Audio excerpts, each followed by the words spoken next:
आप सभी प्रिय छात्रों को मेरा प्यार भरा नमस्कार। मैं रोहित मिश्रा आप सभी का अपने ऑनलाइन प्लेटफॉर्म पर हार्दिक स्वागत करता हूं। आज जो मेरी क्लास होगी वो होगी बीएससी एग्रीकल्चर 4th सेमेस्टर के स्टूडेंट की, जो जिनका सब्जेक्ट है renewable energy and green technology, यानी नवीकरणीय ऊर्जा और हरित तकनीक के बारे में जो है मेरी क्लास जो है वो होगी, जिसका टॉपिक रहेगा स्टूडेंट विंड एनर्जी, यानी पवन ऊर्जा। ठीक है, पवन ऊर्जा का उपयोग क्या है, उसका परिचय क्या है, इसके बारे में डिटेल से आपको जो है वो बताऊंगा। तो आइए स्टूडेंट्स अपनी क्लास को स्टार्ट करता हूं। जैसा कि आप लोग स्क्रीन पर देख पा रहे होंगे, introduction of wind energy and their application, यानी पवन ऊर्जा का परिचय और उनका उपयोग। तो पवन ऊर्जा जो है वो का इंट्रोडक्शन में देना चाहूँगा। तो पवन ऊर्जा एक ऐसी ऊर्जा होती है जो पवन ऊर्जा को अन्य ऊर्जाओं में परिवर्तित करती है। ठीक है ना, जैसे पवन ऊर्जा के द्वारा क्या होता है, कई सारे कार्य जो है वो किए जाते हैं। मोस्टली पवन ऊर्जा को जो है वो पवन ऊर्जा की जो गति होती है, उस गतिज ऊर्जा को जो है वो रोटेशनल एनर्जी में कन्वर्ट करके फिर उसको जो है वो जो टरबाइन होते हैं उसके ब्लेड के माध्यम से वो ब्लेड को संचालित किया जाता है और फिर जो है वो ऊर्जा जनरेटर में जाती है और फिर जनरेटर के माध्यम से विद्युत ऊर्जा में परिवर्तित जो है वो हो जाती है। फिर उस विद्युत ऊर्जा से हम कई प्रकार के कार्य जो है वो करते हैं। ठीक है ना, जैसे तमाम फार्म हाउस पर जो है वो विद्युतीकरण का कार्य हो गया, कई प्रकार के मशीनों के संचालन कार्य हो गया। ठीक है, तो कई सारे जो है वो महत्वपूर्ण कार्य जो है वो किए जाते हैं। ठीक है, तो से मोस्टली इसका उपयोग जो है वो विद्युत ऊर्जा को उत्पन्न करने में जो है वो किया जाता है। तो नवीकरणीय ऊर्जा का एक सबसे प्रमुख अच्छा स्रोत क्या है, पवन ऊर्जा। जैसे आप लोग पढ़े हैं सोलर एनर्जी के बारे में, यानी सौर ऊर्जा के बारे में पढ़े हैं, वैसे ही एक नवीकरणीय ऊर्जा का प्रमुख जो स्रोत है वो है आपका पवन ऊर्जा। ये भी फ्री ऑफ कॉस्ट प्राप्त होती है, इसमें किसी प्रकार की कोई लागत नहीं होती है। ये जो है वो जो हमारे पहाड़ी क्षेत्र होते हैं जहाँ पर हवा की गति जो है वो काफ़ी तेज़ होती है, 120 किलोमीटर प्रति घंटा से अधिक होती है, लगभग 250 किलोमीटर प्रति घंटे की दर से जहाँ पर हवा बहती है, वहाँ पर ये ऊर्जा का एक प्रमुख स्रोत जो है वो माना गया है।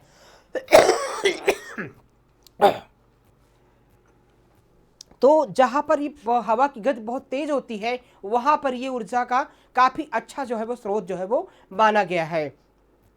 वैसे तो हम बात करें कि जो ये पवन ऊर्जा की शुरुआत जो है वो विंड एनर्जी की शुरुआत जो है वो विंड एनर्जी का उपयोग सर्वप्रथम जो है वो यूएसए में किया गया था। ठीक है ना, अमेरिका में किया गया था, लेकिन वर्तमान आधुनिक समय का जो पवन ऊर्जा का सबसे ज़्यादा जो विकास है वो डेनमार्क में जो है वो डेनमार्क को जो है वो माना जाता है। वहाँ पर जो है वो लगभग 80 to 90% वर्क जो है वो पवन ऊर्जा से जो है वो कई सारे कार्य जो है वो फार्म पर जो है वो किए जाते हैं। काफ़ी अच्छा स्रोत जो है वो वहाँ पर पवन का माना जाता है, जिससे पवन ऊर्जा का काफ़ी अच्छा उपयोग जो है वो वहाँ पर किया जाता है। ठीक है, पवन ऊर्जा का मुख्यतः जो है वो फार्म पर उपयोग जो है वो विद्युत को संचालन के लिए, विद्युत उत्पन्न करने के लिए, पानी को उठाने के लिए, टरबाइंस को संचालित करके टरबाइन के माध्यम से जो है वो विद्युत ऊर्जा जो है वो उत्पन्न की जाती है और उसका कई सारी चीज़ों में कई प्रकार से जो है वो विद्युत ऊर्जा का उपयोग जो है वो किया जाता है। ठीक है ना, तो आइए हम इसके बारे में डिटेल से आपको बताते हैं कैसे इसका क्या परिचय है।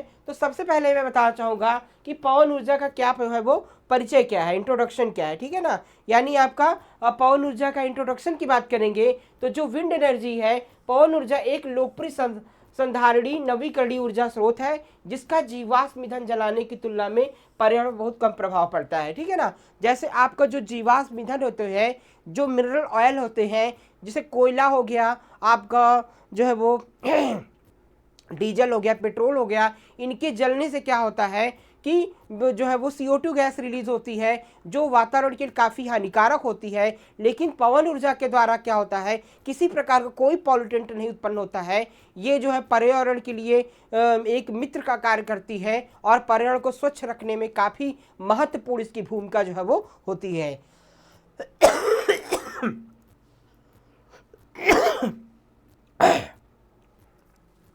उसके बाद ऐतिहासिक रूप से पवन ऊर्जा का उपयोग पाल पवन चक्कियों और पवन पंपों में किया जाता है, लेकिन आज इसका उपयोग जो है वो अधिकतर विद्युत उत्पन्न करने के लिए किया जाता है। तो हमारे पैतृक रूप से पुराने समय में पवन ऊर्जा का उपयोग तमाम प्रकार की चक्कियों को, जैसे आटा चक्की हो गया, आपका तिलहन के जो है वो तेल निकालने के लिए हो गया, जैसे तो अनाज को माइलिंग करने के लिए इसका उपयोग पुराने समय में किया जाता था। लेकिन आधुनिक समय में इसका सबसे अच्छा उपयोग विद्युत उत्पन्न करने के लिए किया जाता है। विद्युत कैसे उत्पन्न किया जाता है? बड़े बड़े जो टरबाइन्स होते हैं, जैसे आप लोग इमेज में देखे होंगे, जैसे ये आपको टरबाइन दिखाई दे रहे हैं ना, ये जो है ना क्या है, इसको बोलते क्या है, क्या ये जो है वो टरबाइन्स लगे होते हैं, इसमें पंखे लगे होते हैं। जो पवन होती है, पवन और विंड एनर्जी जो है वो आ करके इन पंखों में टकराती है और फिर इन ब्लेड से, पंखों के ब्लेड से जो है वो, ब्लेड से टकराने के बाद जो है वो जो है वो ब्लेड्स के माध्यम से वो जो है ऊर्जा क्या होती है, जनरेटर में जाती है और जनरेटर में जाकर के विद्युत ऊर्जा में परिवर्तित हो जाती है। तो इस प्रकार का जो है वो मैकेनिज्म इसके अंदर होता है। यानी मुख्य रूप से गतिज ऊर्जा जो होती है वो रोटेशनल ऊर्जा में परिवर्तित हो जाती है और फिर उससे विद्युत उत्पन्न होती है, ठीक है ना, जिसका उपयोग हम जो है वो कई प्रकार के कार्यों के लिए किया जाता है, ठीक है ना। इसका आधुनिक समय में जो उपयोग हो रहा है मुख्यतः विद्युत के उत्पादन में जो है वो किया जा रहा है। वायु एक महत्वपूर्ण प्राकृतिक संसाधन है, वो बिल्कुल सही बात है। तो एक महत्वपूर्ण जो है वो सोर्सेज है आपका एनर्जी का, कौन सा? विंड, ठीक है। हवा को एक अच्छे संसाधन के रूप में उपयोग करने के लिए हमें वायु प्रदूषण को नियंत्रित करना होगा। उद्योग, थर्मल पावर स्टेशनों, ऑटोमोबाइल और घर धान के लिए कारण होता है, ठीक है ना। तो वायु जो है वो, जो विंड है, उसमें किसी प्रकार का कोई पॉल्यूटेंट नहीं होता, कोई प्रदूषक नहीं होता है। ये वातावरण को बिल्कुल स्वच्छ और साफ सुथरा रखने में जो है वो काफ़ी मदद करती है। इसलिए इस ऊर्जा का उपयोग काफ़ी ज़्यादा मात्रा में, काफ़ी अच्छी तरह से हम जो है वो कर सकते हैं। लेकिन इसके लिए हवा की गति जो है वो तेज़ होनी चाहिए। जहाँ पर हवा कंटिन्यू रूप से, सतत रूप से चलती रहती है, वहीं पर इसका हम उपयोग जो है वो कर सकते हैं। मतलब अन्य चीज़ों की अपेक्षा जो नॉन रिन्यूएबल एनर्जी सोर्सेज है उसकी अपेक्षा काफ़ी ये अच्छा होता है वातावरण के लिए। वायुमंडल में हमेशा कई हानिकारक गैसें शामिल होती है, ठीक है ना। ये वायु की गुणवत्ता प्रभाव डालती है, जिसे जीवित जीवों के लिए अनुपयुक्त बनाते हैं। चलती हुई हवा को पवन कहा जाता है, ऊर्जा पैदा करती है और सौर ऊर्जा की तरह पवन ऊर्जा भी ऊर्जा उपयोग का एक बहुत महत्वपूर्ण स्रोत होता है, ठीक है। तो एक प्रकार से क्या होता है, वायु में कई सारे पॉल्यूटेंट्स होते हैं, कई प्रकार की विषाक्त गैसें होती हैं, ठीक है। तो जो अच्छी वायु होती है, हवा जब प्रवाहित होती है तो जो पॉल्यूटेंट होते हैं वो हवा के साथ जो है वो हट जाते हैं और शुद्ध हवा का प्रवेश जो है वो होता है। एक प्रकार से जो पवन ऊर्जा होती है वो एक प्रकार की नवीकरणीय ऊर्जा के रूप में एक अच्छा संसाधन होता है। और जैसे आपका जो सौर ऊर्जा है उसी के समान सेम जो है वो पवन ऊर्जा भी एक नवीकरणीय ऊर्जा का अच्छा संसाधन जो है वो माना जाता है। इसके बाद मैं आगे बात करूंगा कि भारत में पवन ऊर्जा का बहुत महत्व है, ठीक है ना। इंडिया में क्या है, काफ़ी इसका इम्पोर्टेंट है। यहाँ बड़े तटीय, पहाड़ी और रेगिस्तान है जहाँ बिजली उत्पादन और पंपिंग के लिए पवन ऊर्जा का उपयोग सावधानी पूर्वक दोहन किया जाता है। तो भारत में बहुत प्राचीन समय से ही पवन ऊर्जा का उपयोग किया जाता था, ठीक है ना। आप जानते होंगे कि जैसे पहले अनाज की ओसाई के लिए देखिए जो है वो हाथ से जो है वो, इसको हम गांव में परौता बोलते हैं, ठीक है। जैसे हम देखते हैं कि चद्दर होती है, एक कपड़े की चद्दर से हाँकते हैं और जब उससे हवा निकलती है तो फिर अनाज जो है वो, अनाज का जो गंदगी होता है, भूसा होता है, वो निकल जाता है और अनाज अलग हो जाता है, ठीक है। अनाज को जो है वो ओसाई के लिए हम परौता का उपयोग करते थे, यानी एक कपड़े का उपयोग करते थे जिसमें दो लोग हाँकते रहते थे और एक लोग अनाज को डालते रहते थे।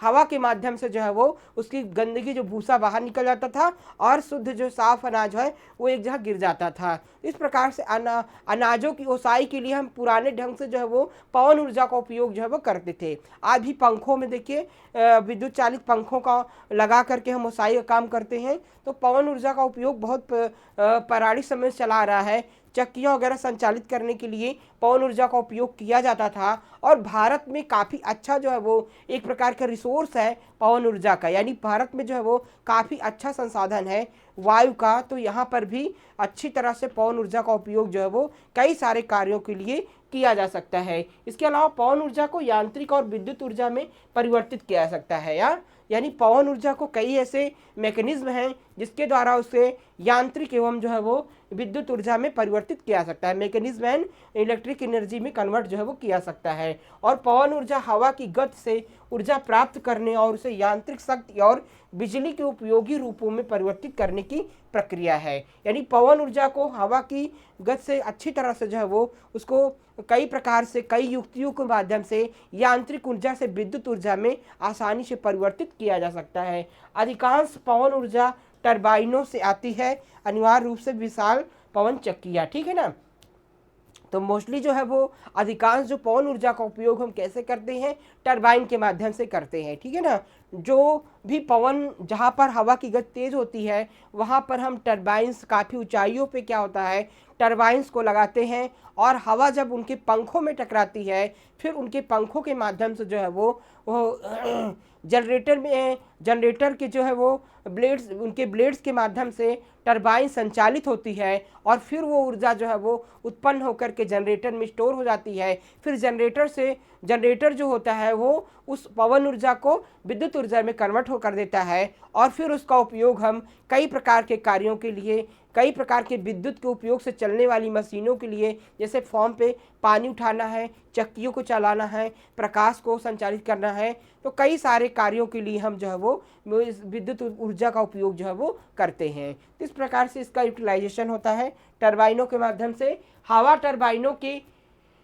हवा जो होती है वो टरबाइन के प्रोपेलर जैसे 2 या 3 ब्लेडों को टरबाइन के रोटर में चारों ओर घुमा देती है और रोटर एक मुख्य शाफ्ट से जुड़ा होता है जो कि विद्युत बनाने के लिए जनरेटर को घुमाता है, ठीक है ना। तो ये जो हवा के टरबाइन के प्रोपेलर होते हैं जैसे 2 या 3 ब्लेडों को टरबाइन के रोटर के चारों तरफ से जो है वो मूवमेंट करता है और रोटर एक मुख्य शाफ्ट से जुड़ा होता है जो कि विद्युत बनाने के लिए जनरेटर को जो है वो घुमाता है, ठीक है। इससे क्या होता है कि पवन ऊर्जा के कुछ कैसे काम करती है। अब इसके बाद बात आती है पवन ऊर्जा काम कैसे करती है। पवन ऊर्जा वास्तव में सौर ऊर्जा का एक रूप होता है। सूर्य के प्रकाश के कारण पृथ्वी की सतह पर तापमान में अंतर होता है और सतह के तापमान में अंतर गर्म हवा को ऊपर उठने और हवाएं बनाने के लिए मजबूर करता है, ठीक है ना। इस प्रकार से क्या होता है कि सूर्य के प्रकाश के कारण जो है वो पृथ्वी की सतह पर तापमान में अंतर होता है और सतह के तापमान में अंतर गर्म हवा को ऊपर उठने और हवाएं बनाने के लिए मजबूर कर देता है, ठीक है ना। तो इस प्रकार से क्या होता है कि जो सूर्य की रोशनी होती है, ठीक है, उसमें काफ़ी तापमान होता है और जो सूर्य का तापमान होता है उससे क्या होता है कि जब सूर्य के तापमान में अधिकता होती है तो जो भी जल होता है वो जो पृथ्वी पे नमी होती है, जल होता है, वो वाष्प के रूप में इवेपोरेट होता है और फिर वो वाष्प जो है वो हवा में मिलती है। फिर उससे क्या होता है कि हवा की गति बढ़ती है, हवा का निर्माण होता है। तो कहीं ना कहीं हवा को बनने के लिए, वायु की गति को तेज बढ़ने के लिए, हवा में नमी की मात्रा को बढ़ाने के लिए सूर्य का तापमान जो है वो जिम्मेदार होता है, ठीक है। इसके बाद मैं आगे बात करूँगा कि इसलिए इन हवाओं से ऊर्जा प्राप्त करना सौर ऊर्जा का एक कार्य जो है वो होता है। पवन ऊर्जा के बारे में कुछ रोचक तथ्य हैं, ठीक है ना। अब मैं बात करूंगा कि पवन ऊर्जा के रिलेटेड जो है वो आपके विंड एनर्जी से कुछ इंपॉर्टेंट टर्म्स हैं। कौन कौन से हैं। सबसे बड़े पवन टरबाइन लगभग 600 घरों को ईंधन के लिए पर्याप्त बिजली का उत्पादन करते हैं, ठीक है। लगभग सबसे बड़े जो पवन टरबाइन लगभग 600 घरों को ईंधन देने के लिए पर्याप्त बिजली का उत्पादन जो है वो करती हैं। एक तथ्य है कि सबसे बड़े जो पवन टरबाइंस होते हैं वो लगभग 600 घरों को जो है वो बिजली उत्पादन के लिए, घरों के उपयोग के लिए यानी ईंधन देने के लिए पर्याप्त बिजली का उत्पादन करते हैं। और विश्व स्तर पर जर्मनी में सबसे अधिक पवन ऊर्जा क्षमता है। इसके बाद स्पेन, अमेरिका, भारत और डेनमार्क है। जैसे आपका विश्व स्तर पर सबसे ज़्यादा जो है वो सबसे ज़्यादा जो पवन ऊर्जा का उपयोग करता है, जर्मनी में सबसे अधिक पवन ऊर्जा का वो जो है वो क्षमता है, ठीक है ना। जर्मनी ऐसा देश है जहाँ पर सबसे ज़्यादा जो है वो पवन ऊर्जा उत्पन्न करने की जो है वो क्षमता वाला देश है। इसके बाद स्पेन आता है, अमेरिका आता है, भारत आता है और डेनमार्क आता है। तो ये सारी जितनी भी कंट्रियाँ हैं वहाँ पर क्या है पवन ऊर्जा का अच्छा जो है वो सोर्सेज जो है वो माना जाता है। नवीकरणीय ऊर्जा विशेषज्ञों का मानना है कि लगभग 2050 तक पवन ऊर्जा जो होगी वो दुनिया की 1/3 बिजली आवश्यकताओं का समाधान हो सकती है। यानी विशेषज्ञों का मानना है कि 2050 तक जो है वो जो नवीकरणीय ऊर्जा यानी पवन ऊर्जा है ये काफ़ी अच्छा जो है वो रिसोर्स मानी जाएगी, यानी काफ़ी अच्छा स्रोत मानी जाएगी ऊर्जा का। पवन ऊर्जा 2025 तक कई सारे कार्यों के लिए इसका भरपूर जो है वो उपयोग जो है वो किया जाएगा। पृथ्वी पर हवा की उच्चतम गति 231 मील प्रति घंटे की दर से नापी गई है, यानी हवा की गति जो है वो 231 मील प्रति घंटे की दर से जो है वो प्रवाहित होती है, जिसका उपयोग हम टरबाइन्स के माध्यम से करके विद्युत उत्पन्न करके अच्छी तरह से उसका उपयोग हम कर सकते हैं। यानी जहाँ पर हवा की गति तेज होती है पृथ्वी में, वहाँ पर जो है वो विद्युत ऊर्जा हम पवन ऊर्जा का उपयोग करके अच्छी प्रकार से उसका यूटिलाइज करके हम कई सारे कार्यों को जो है कर सकते हैं, और जो हमारी ऊर्जा की आवश्यकता है उसकी हम पूर्ति आसानी से कर सकते हैं, और ये फ्री ऑफ कॉस्ट होती है। ठीक है, इसके बाद पवन ऊर्जा का उपयोग क्या होता है, ठीक है, आप एप्लीकेशन ऑफ विंड एनर्जी क्या होता है, application of wind energy, application of wind energy यानी पवन ऊर्जा का क्या उपयोग है। पवन ऊर्जा का उपयोग नदी समुद्र में नौकाओं को चलाने और लोगों और सामग्रियों को एक स्थान से दूसरे स्थान तक ले जाने के लिए किया जाता है। ठीक है ना, तो पवन ऊर्जा का उपयोग जो है वो तमाम नदियों में जो है वो नौका के संचालन के लिए भी हवा के माध्यम से वो हवा के द्वारा जो है वो आगे बढ़ती हैं। कई सारी सामग्रियां एक स्थान से दूसरे स्थान पे पानी जल मार्ग के द्वारा ले जाने के लिए भी उसका उपयोग किया जाता है। इसके बाद सामग्री एक स्थान दूसरे स्थान के लिए किया जाता है। पवन ऊर्जा का उपयोग जो है वो पवन चक्कियों के माध्यम से जमीन से पानी खींचने के लिए पंप चलाने के लिए किया जाता है। ठीक है ना, यानी पवन ऊर्जा के माध्यम से जो है वो कई टरबाइन्स होती है, टरबाइन में जो है वो कई प्रकार की पानी उठाने वाली मशीनें लगी होती हैं। जब टरबाइन्स घूमती है तो वो भी मोटर उसकी घूमती है और ज़मीन से पानी उठाने का कार्य जो है वो किया जाता है। उस पानी का जो है उपयोग पहाड़ी क्षेत्रों में पीने एवं सिंचाई के लिए जो है वो फॉर्म पे किया जाता है। तो पवन चक्कियों के माध्यम से कई जो है मशीनों का संचालन किया जाता है, जिससे पंप का संचालन होता है, जिससे जो है वो पानी उठाया जाता है और पानी का उपयोग जो है वो किया जाता है। इसके अलावा गेहूं मक्का जैसे अनाजों को पीसकर आटा बनाने के लिए आटा चक्कियों चलाने के लिए भी पवन ऊर्जा का उपयोग जो है वो किया जाता है। ठीक है ना, तो गेहूं और मक्का कई सारे अनाजों की माइलिंग के लिए, उनको छोटे छोटे भागों में तोड़ने के लिए, उनका आटा बनाने के लिए जो है वो आटा चक्कियों के संचालन के लिए जो है वो पवन ऊर्जा का उपयोग किया जाता है।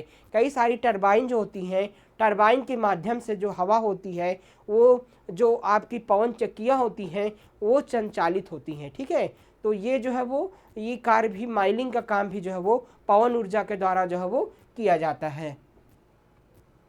इसके बाद आजकल बिजली पैदा करने के लिए पवन ऊर्जा का उपयोग किया जा रहा है। पवन ऊर्जा को दुनिया का सबसे तेजी से बढ़ता ऊर्जा स्रोत जो है माना गया है। ठीक है ना, यानी पवन ऊर्जा को दुनिया का सबसे तेजी से क्या है, सबसे तेजी से बढ़ता ऊर्जा का स्रोत जो है वो माना जा सकता है। और भारत में पवन ऊर्जा का उपयोग आमतौर पर पवन पंप, पवन बैटरी चार्ज, पवन बिजली जनरेटर आदि में किया जाता है। कि भारत में जो है वो मुख्यतः पवन ऊर्जा का उपयोग जो है वो पवन पंप, पवन बैटरी चार्ज, ठीक है ना, विंड ऑपरेटेड जो पंप होते हैं उनको संचालन के लिए, विंड ऑपरेटेड जो है वो बैटरी चार्ज करने के लिए, पवन बिजली जनरेटर आदि के द्वारा किया जाता है। ठीक है, तो जनरेटर में भी कई प्रकार की ऊर्जा का जो है वो एकत्रित किया जाता है। बैटरी में भी इसकी ऊर्जा का जो है वो एकत्रित करके कई सारे विद्युत को उत्पन्न करने के लिए किया जाता है। ठीक है ना, तो भारत में इसका उपयोग जो है वो इस प्रकार से होता है। इस ऊर्जा का उपयोग ग्रामीण क्षेत्रों में पानी पंप करने के लिए किया जाता है और यह दूर दराज के गाँव में भी उपयोग हो सकता है। तो मुख्यतः इस ऊर्जा का उपयोग ग्रामीण क्षेत्रों में पानी को उठाने के लिए, ठीक है ना, जो पानी उठाने के पंप होते हैं उनको पानी उठाने के लिए भी इसका उपयोग किया जाता है। ठीक है, कई प्रकार के ऑपरेटिंग सिस्टम होते हैं, पंप होते हैं, जिसके संचालन के लिए विंड एनर्जी का यूज जो है वो किया जाता है। भारत में पवन से लगभग 20,000 मेगावाट बिजली पैदा की जा सकती है। हमारे देश के विभिन्न भागों में पवन फार्म एवं पवन चक्कियाँ स्थापित हैं। तो भारत में जो है वो लगभग 20,000 जो है वो 20,000 मेगावाट बिजली पैदा की जा सकती है। हमारे देश के विभिन्न भागों में पवन फार्म एवं पवन चक्कियाँ जो है वो स्थापित हैं। तो इंडिया में इतना अच्छा स्रोत है इसका जो है वो कि लगभग 20,000 मेगावाट बिजली जो है वो उत्पन्न की जा सकती है पवन ऊर्जा के द्वारा। और कई सारी चीज़ों, कई सारे इंस्ट्रूमेंट जो है वो, जैसे पवन चक्कियाँ हो गई, पानी को उठाने की मशीनें हो गई, वो पवन ऊर्जा के द्वारा जो है वो संचालित की जा सकती हैं। तो ये काफ़ी इंपॉर्टेंट टॉपिक था जो आपके एग्जाम में पूछा जाता है। आज मैंने इसको आपको बताया। तो आज की क्लास में स्टूडेंट बस इतना ही। नेक्स्ट क्लास में हम नए टॉपिक के साथ आपसे फिर मिलेंगे। आप सभी का बहुत बहुत धन्यवाद।